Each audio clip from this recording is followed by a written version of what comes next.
Thank you so much, Mary, and thank you for inviting Antie to speak today. Antie Solaiman is a lecturer at Universitas Kristen, Indonesia since 1984, Jakarta. And she is also a founding member and currently a director of the Papua Studies Research Center, as well as a research fellow with the ASEAN Studies Center within the same institution.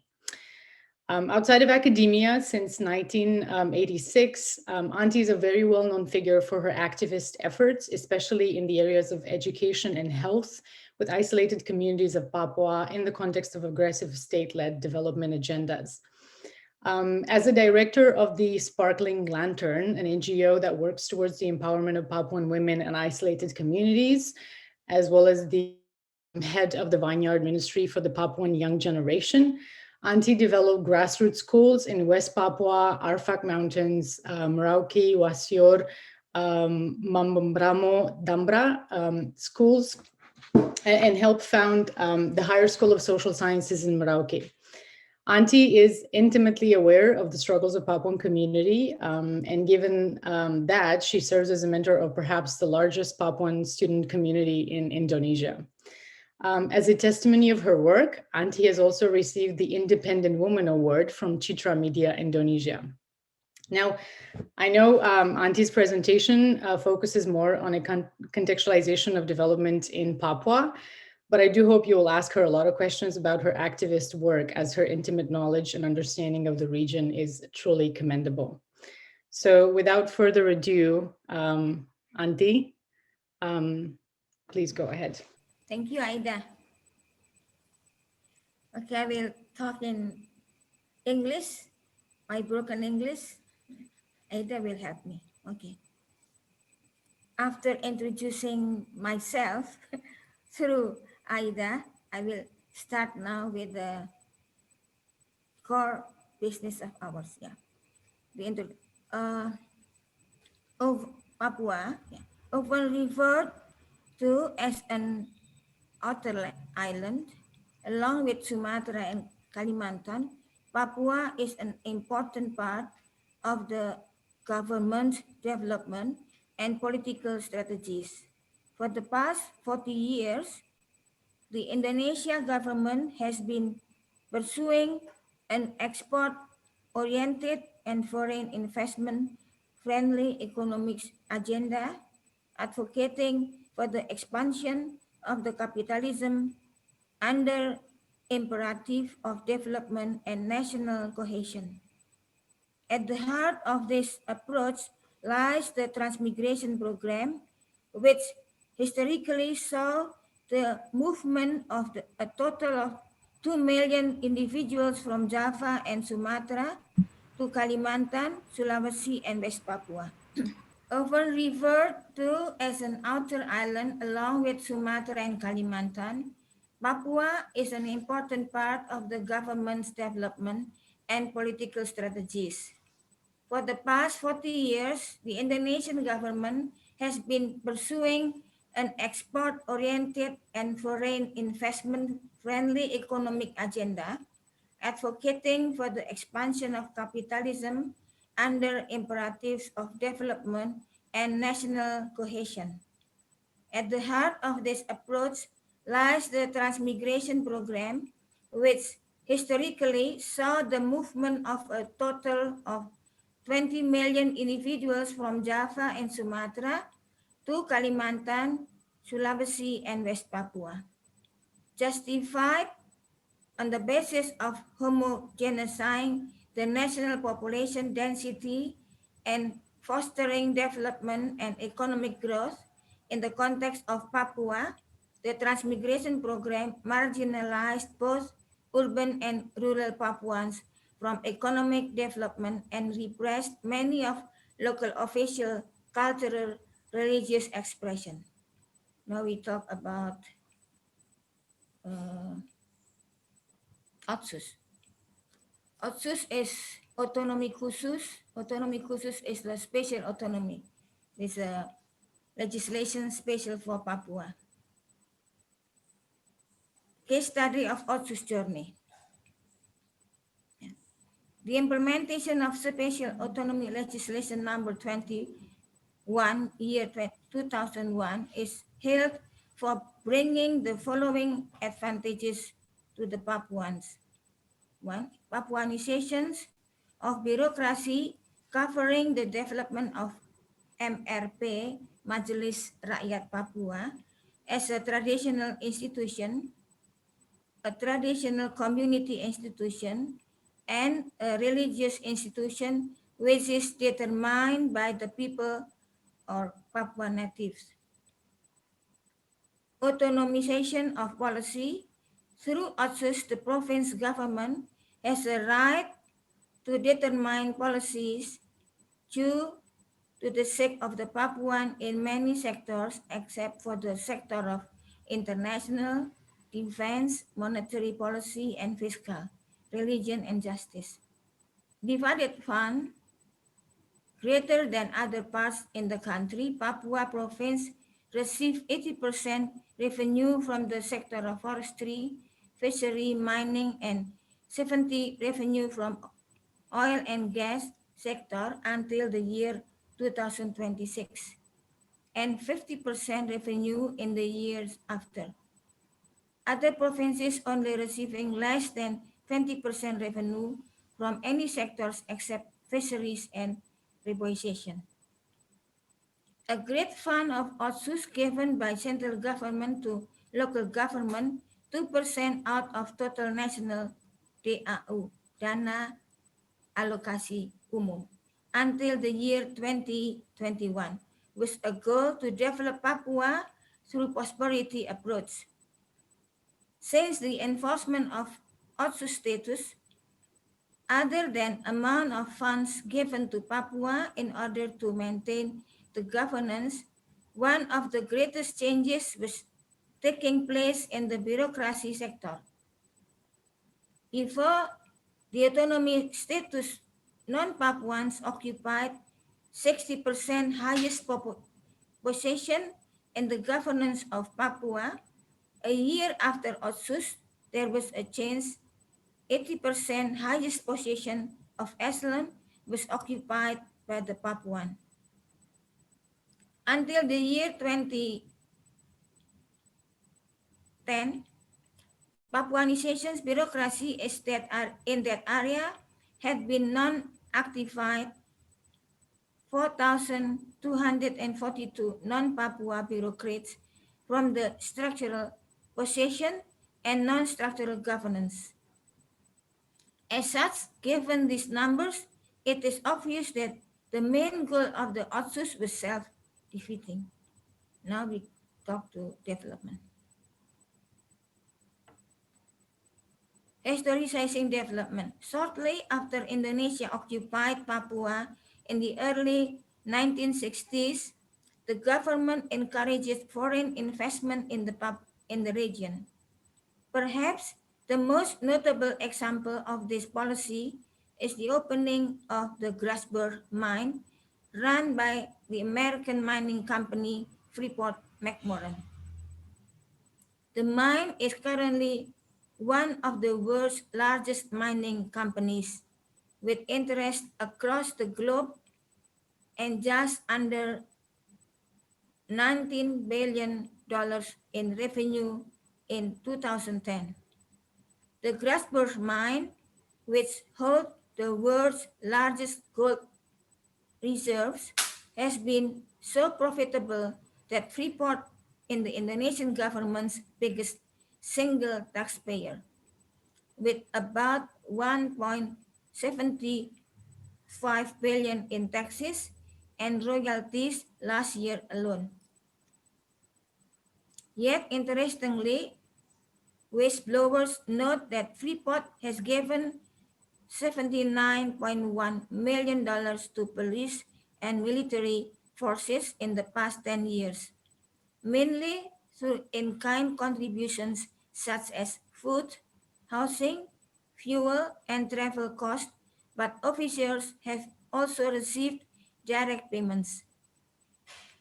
Primarily, these funds have been used to secure the police support in stifling uprising from local miners demanding better wages. This example is telling of the foundations upon which development projects in Papua rest. Jakarta perceived economic and infrastructure development as the top priority within the context of spatial autonomy. Today, as in the past, Jakarta has little interest in addressing the contested history of Papua's integration and its outstanding political and human rights issues.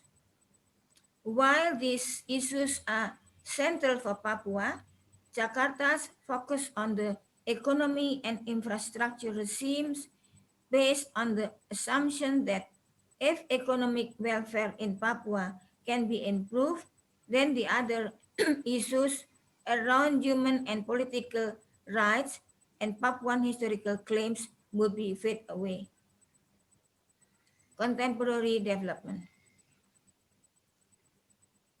Presiden Susilo Bambang Yudhoyono focused on improving food security through the creation of a large-scale agricultural project named Merauke Integrated Food and Energy Estate (MIFE), and accelerating development through the special unit of acceleration of the development for Papua and West Papua UP4B.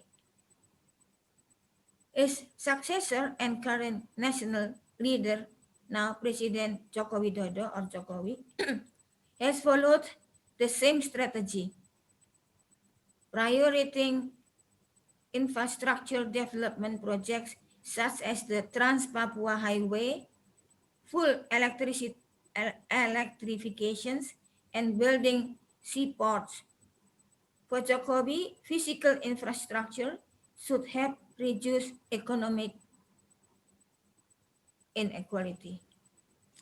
Trans-Papua Highway, in particular, has been hailed as a critical development project based on its promise to increase connectivity and provide services to isolated people across Papua. The constructions for the, for the Trans-Papua Highway began in 2013, and the estimated length of the project is 2,700 miles. At this point, nearly 9/10 of the total road length has been bulldozer, but much work lies ahead for road paving, earthworks, and bridges. The road has been criticized for its rampant deforestation, cutting through endangered swaths of rainforest. Yet, according to the government, the road is meant to bring jobs, infrastructure, and improved living standards to the people of the region. Locals and critics believe that the road is being built to benefit agribusiness and mining interests. The road project is expected to harm the majority of Papuans rather than assist them.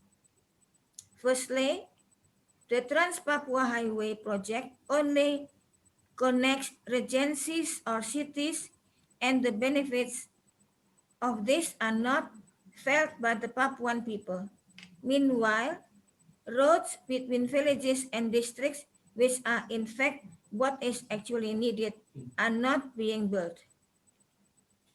Also, the Trans-Papua Highway actually facilitates the exploitation of natural resources, which can be seen from large number of trees being felled and gold mining. Trade is a good example of an area where the Trans-Papua Highway is expected to be detrimental to the development of local communities.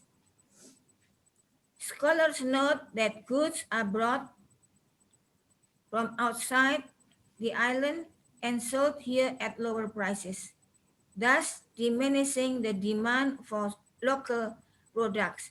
For example, pigs are brought into Wamena from Toraja. Toraja is Sulawesi, threatening the local producers. As part of its development scheme for Papua, Indonesia has used a massive transmigration program to attract upwards of 1 million settlers to Papua from elsewhere in Indonesia. Migrants come to West Papua either on their own initiative, seeking well paid employment, or as part of a government resettlement program known as transmigration. Since the origins of transmigration programs, reaching back to even before Indonesia gained its independence, they have been viewed as a tool of nation building, mixing people from different cultural backgrounds until Indonesian emerged as default identity. In 1959, just 2% of residents in Papua came from outside Papua, and by 1971, the figures were still only 4%. In the year 2000, 35% of residents in Papua came from outside Papua, but in the year 2011, the non-indigenous residents reached 53.5%. Most settlers are aligned with Indonesia's Muslim majority rulers, and so have been ceded large land holdings and many economic and political opportunities. This has ignited conflicts between the migrants and indigenous Papuans. Tensions are palpable today.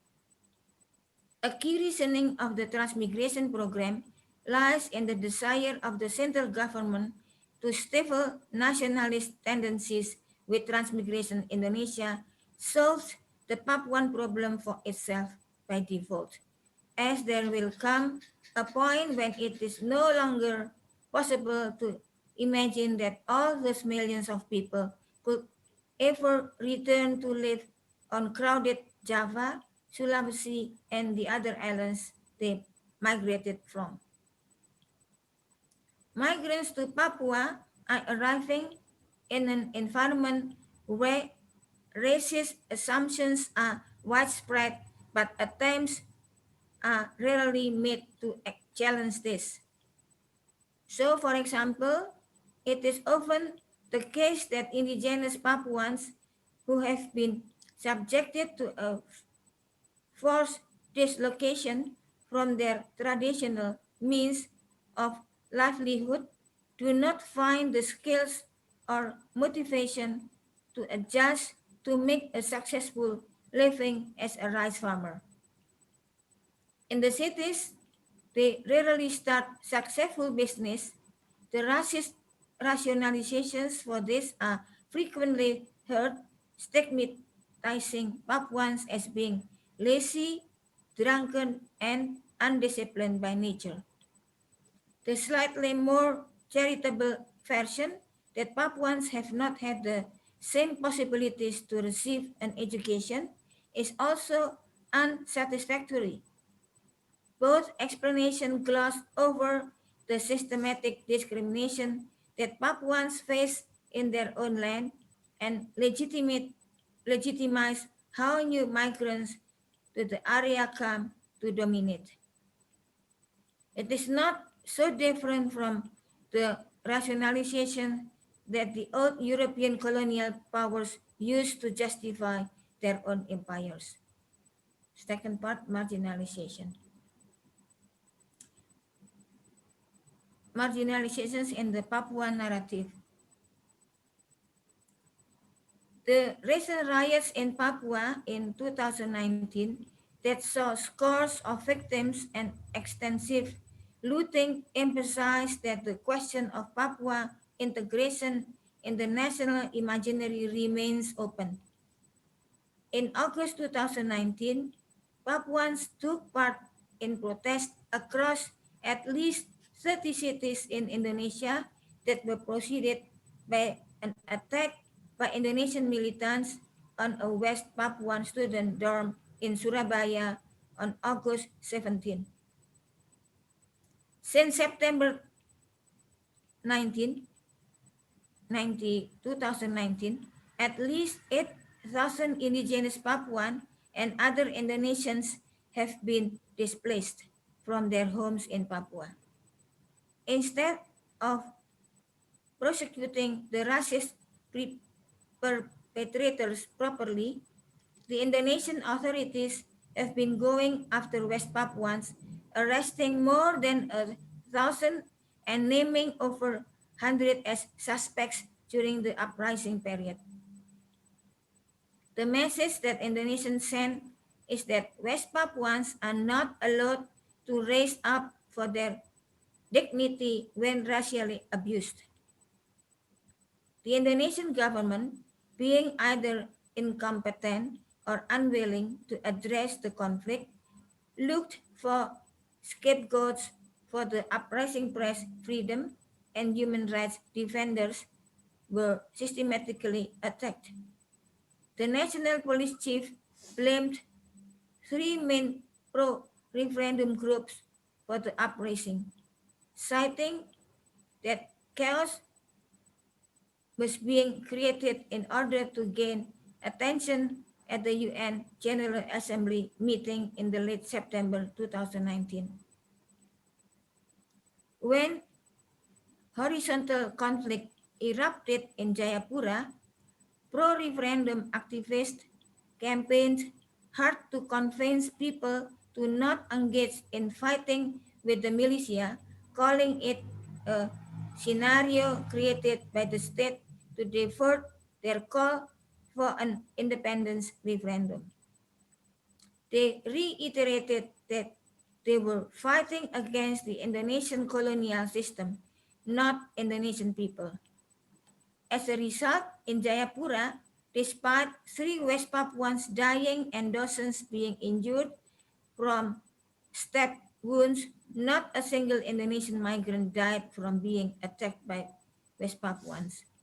However, the National Police Chief announced the more that than half the people who died in the Wamena riot were migrants.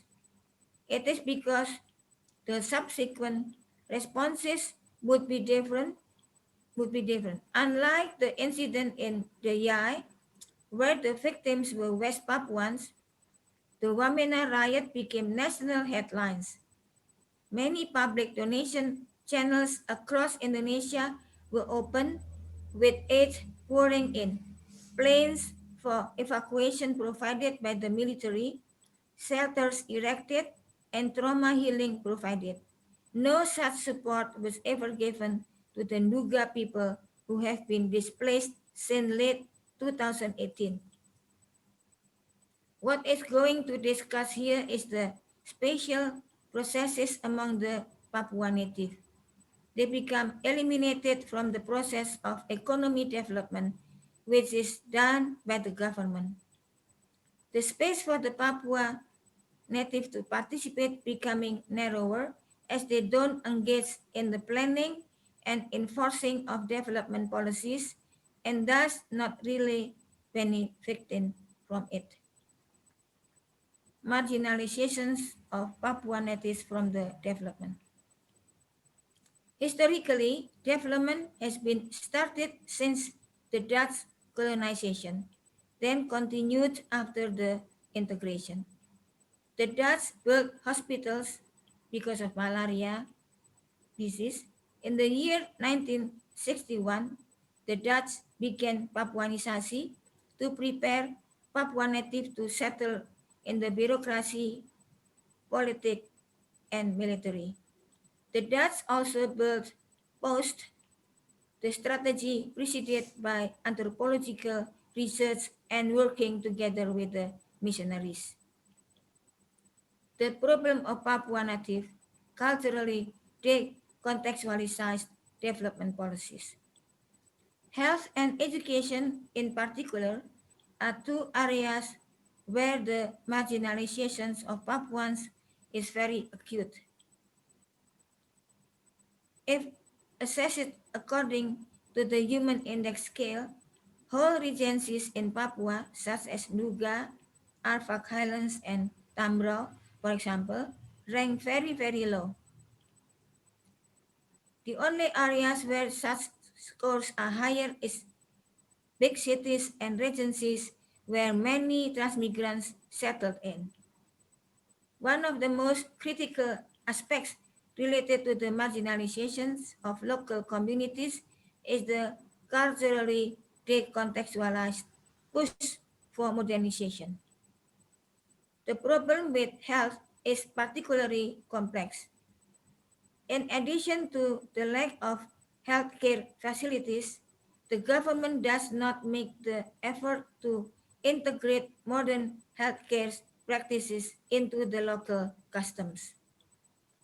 Importantly, this occurs as a result of the push for modernization, wherein the supposedly primitive and backward customs of local communities must be fully erased in order to in order for integration to occur.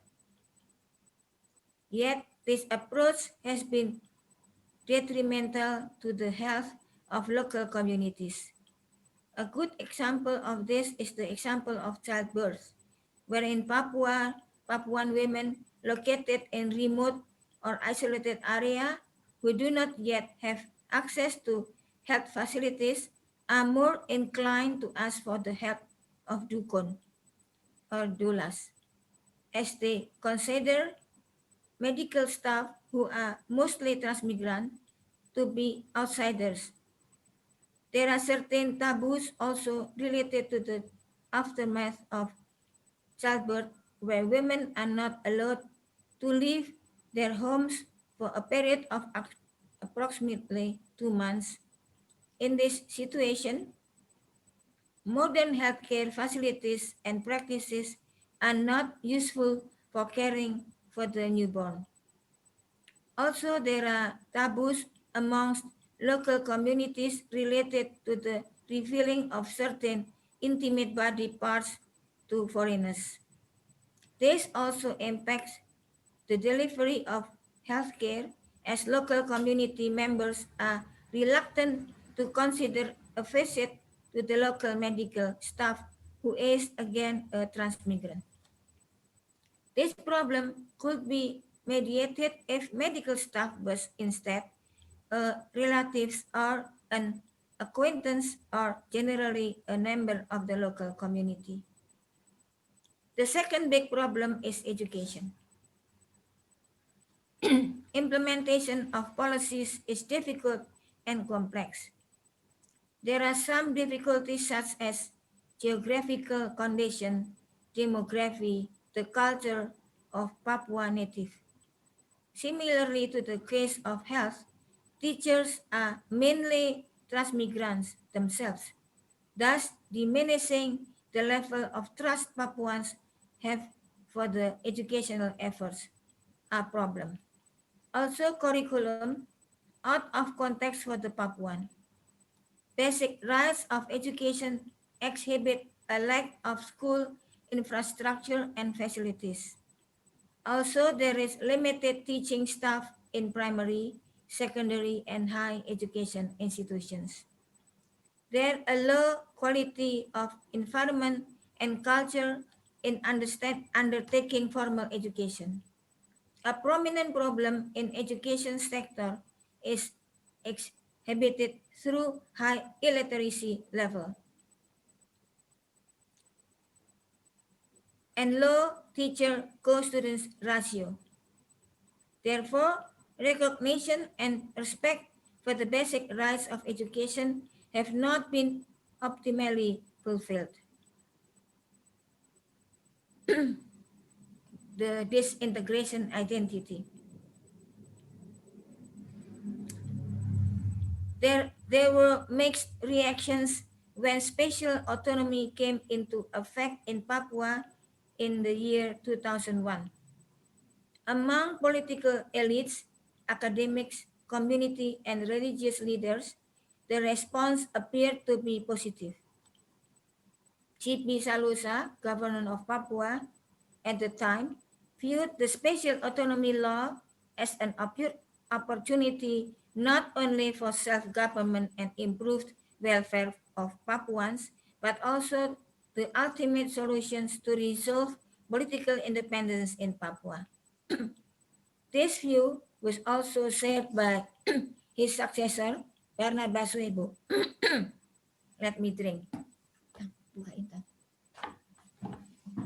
Similarly, some community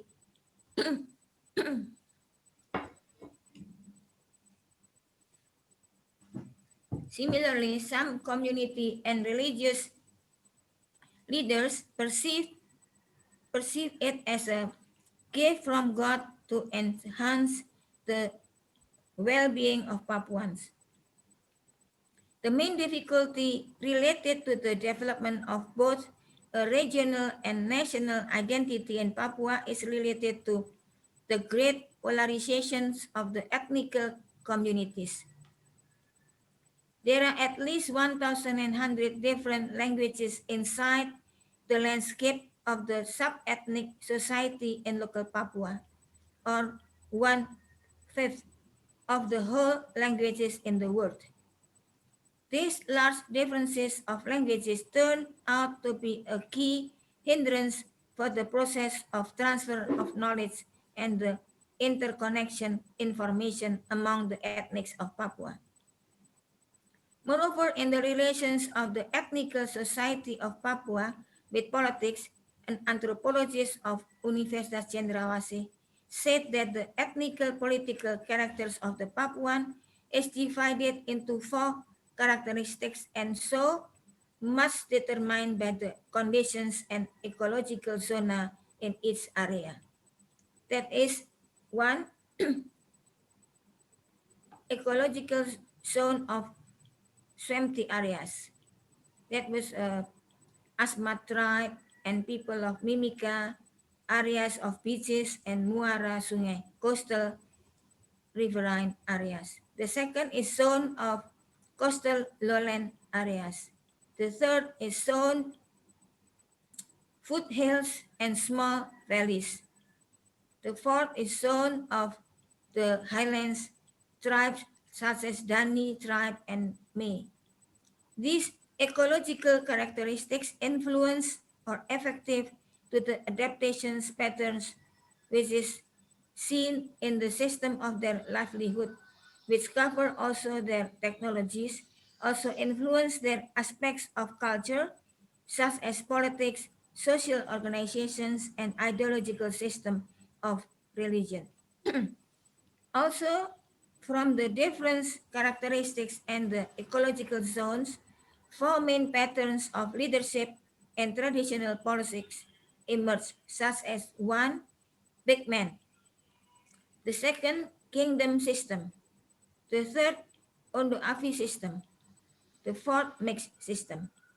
In this contemporary era, the main traditional political system reinforced by the regional government in the big man system. Big man figure can influence the community's sentiments and he can also allocate the wealth he has and distribute to clans in order to keep the stability political patronage. When it comes to bureaucratic democracy, big man model, which is now implemented to the Pelkada, pemilihan kepala daerah, in the big man leadership concept, all the positions in the governments are not determined by professionalism, capacity, or else, but determined by tribal patronage. The reality of big men in the democracy practice has some implications, such as one, big man leadership concept has strengthened the tribal brokenness in the area of local politics. Second, state asset distribution strengthen the development of patronage and tribal loyalty. Third, no stability in the big man concept because the government characteristics become authoritative, determined by charismatic leaders, not depend on law legality. Such kind of leadership system has a bad influence into the program of new autonomous area. Majority who support the new area are ex-majors, ex-regents, etc. They all want to protect their own self-interest and business. Each local elites have their own agendas.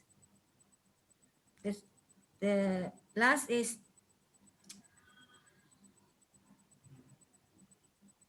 dialogue as a strategy. This dialogue as a strategy to handle the issue of development, marginalizations, and disintegration. The top-down approach in the maintaining the Papua issues should be tidak ada. Second, massive marginalizations among the Papua native should be stopped. Third, sectoral dialogue among the central government, local government, and the community leaders in Papua is proposed by Jokowi. But for the Papuan, they want to be the development based on culture. Thank you. Selesai.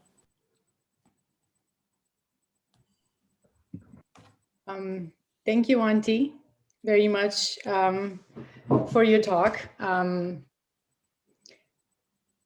Very expansive. I guess there's so much scope for questions to go into depth with the many things you touched on, which is development, the economy, the political system in Papua, as well as aspects of just social development in general, not just economic development. So we now invite questions from our guests. You can drop your questions in the chat, or you can raise your hand and ask directly. I will also stop sharing screen.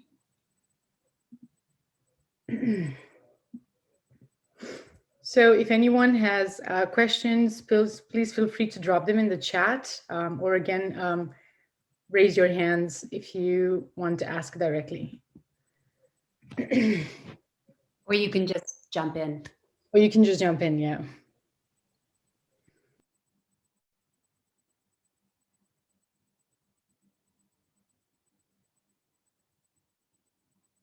Melissa, just start. Well, I have a question just to start while people collect their thoughts. What allies do the Papuans have at the national level in parliament? Can you explain a little bit more about how national politics and representatives are involved in this? Since the OTSUS implemented in 2001, now through MRP, Majelis Rakyat Papua, the Councils of Papuan Society, MES, all the regions, all the district mans now should be on the hands of Papuans. No other Indonesians can hold such positions in Papua. But now the Papuan also ask why Papuan cannot be regions or districts in other parts of Papua. The hindrance is that Papua is not, this is the first time, this 20 years time, this is the first Papua being in the governance positions, but then they are not, what is pengalaman? They are not experienced in the new political modernizations. That makes the Papuan staff so difficult to maintain the or to manage the problems since they are still feeling as a big man. Big man is the one man show. They don't work as the with a bureaucracy in the modern system. Either can help me.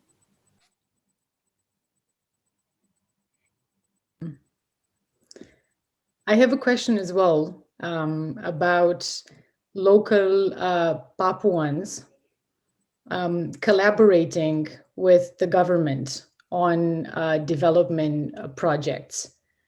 Is this happening? Do you see that communities are being like fragmented because you have Papuans who want to contribute to the Trans-Papua Highway, or who want to have like stakes and benefit from palm oil plantations? Is that happening?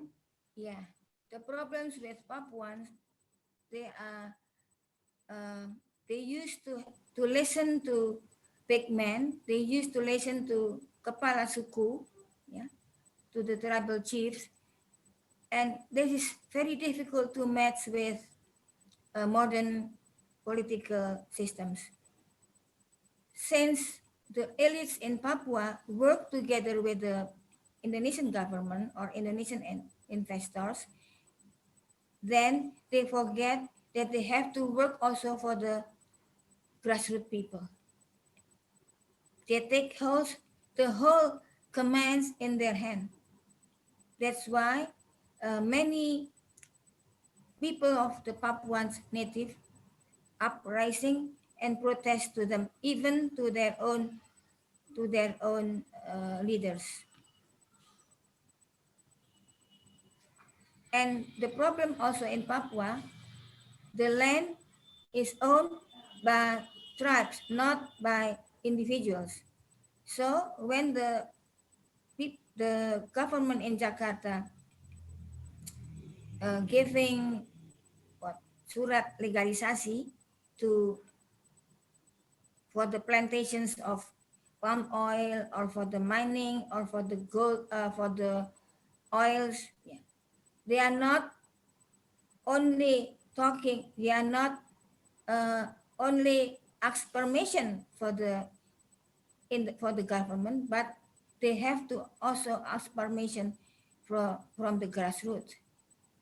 And now many people like in Bovendigul and in Merauke and also in Arfak, they lose their own lands because of the talking in the Jakarta and the investor.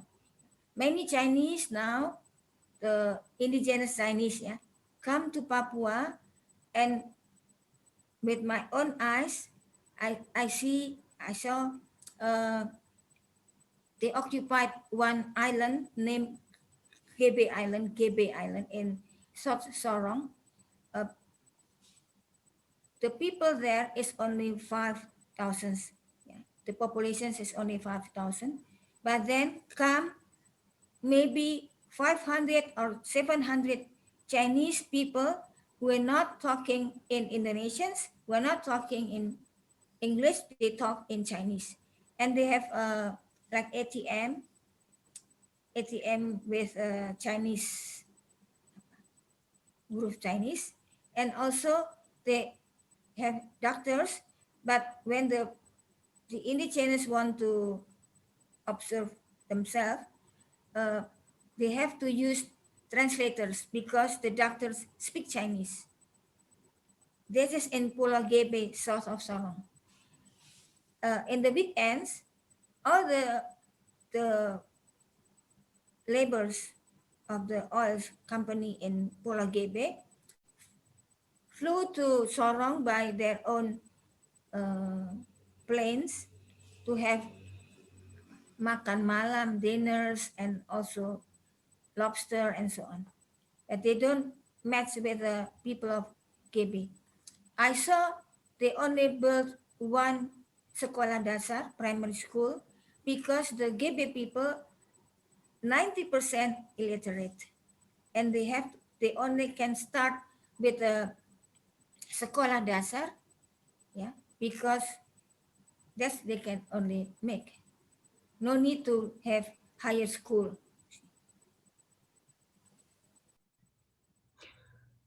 That's so interesting. Just if I could jump in, it it sounds like it's almost becoming a double colonization. I don't know if that's quite the right term, but China has this international project where they're laying down railroads and highways across continents and knitting the world together. Not all of it, but Europe and Asia certainly.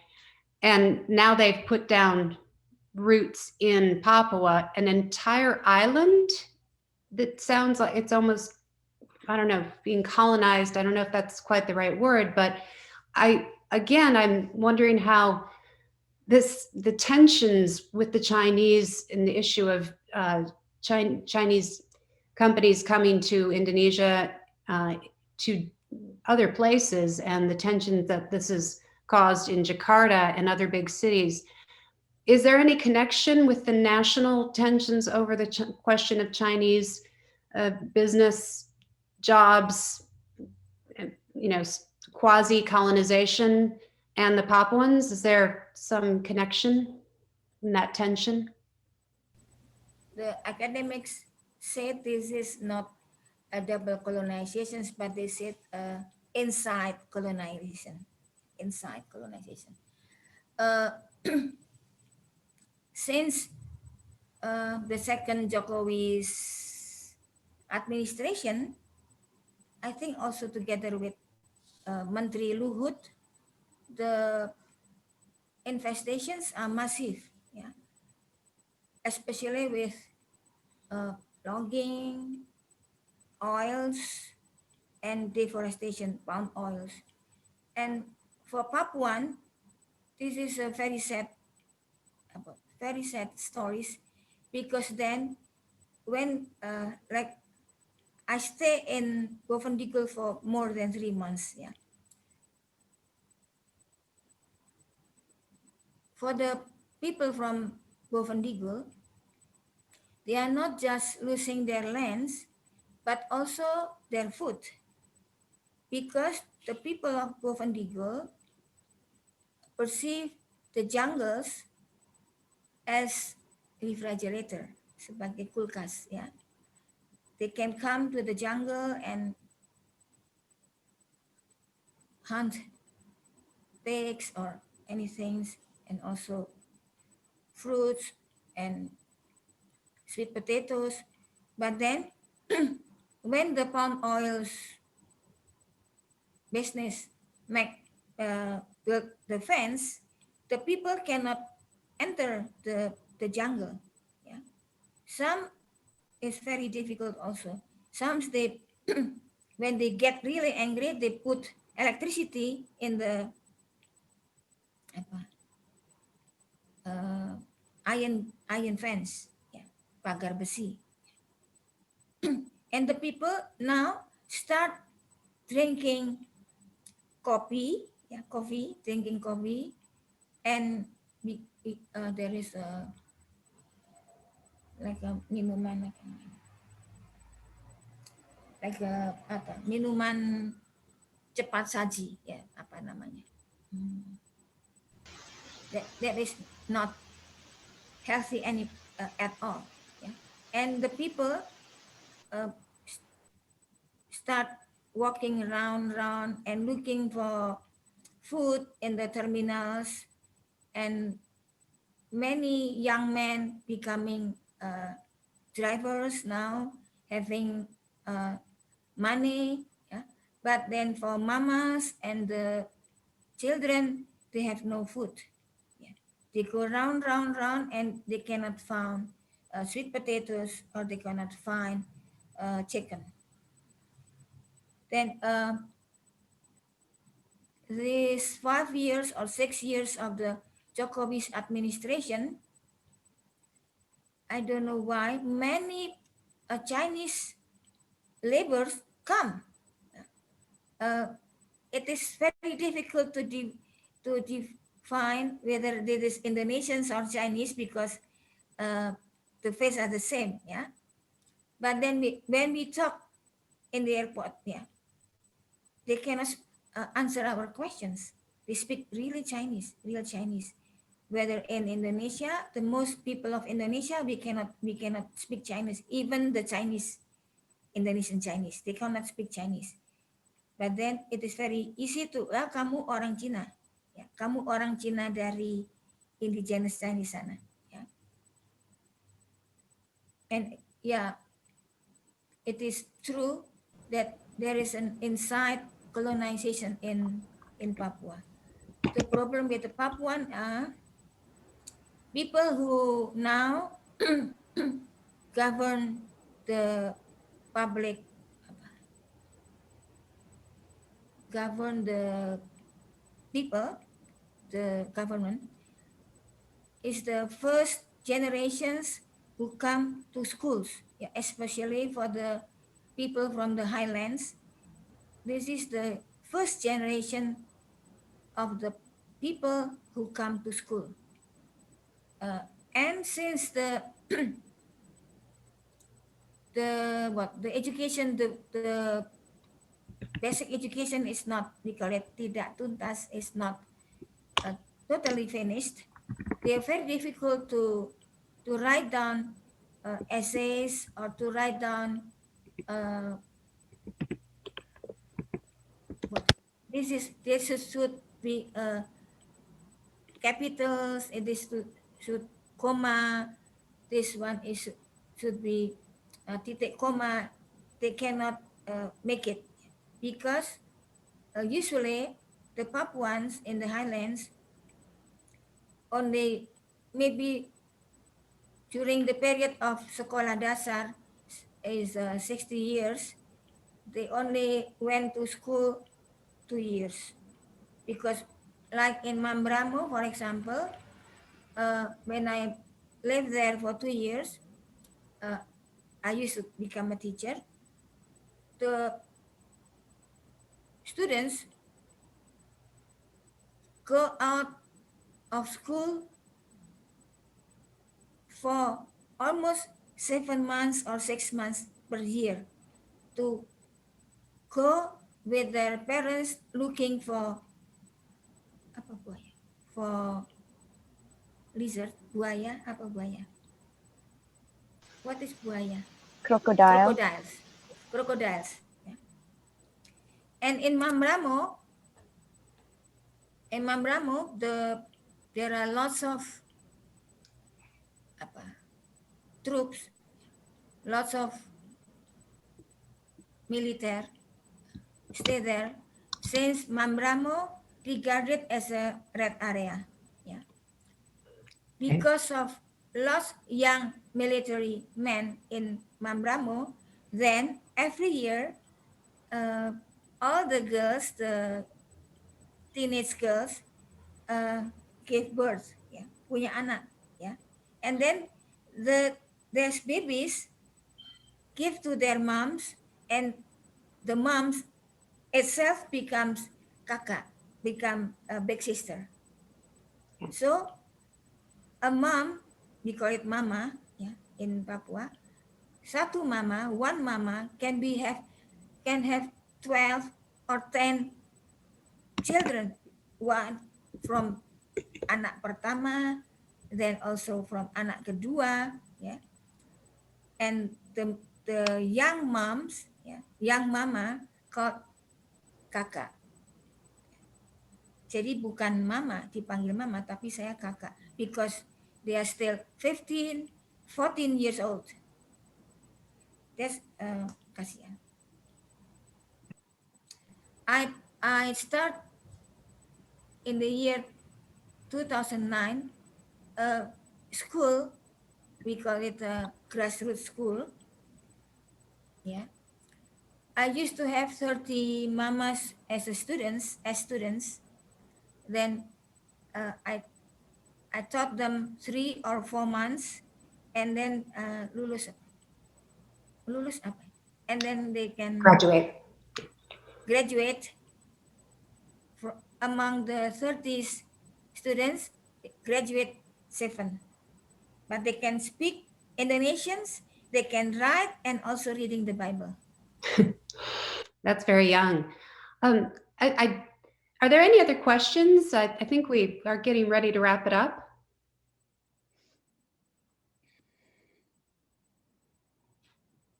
Just see.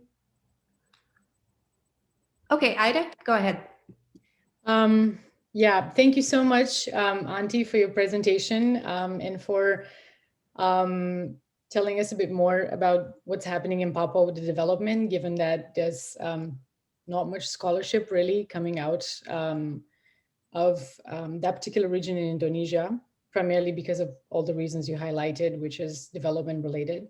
So thank you for sharing some of your knowledge on that. And thank you, Mary, so much for inviting Auntie to speak to us.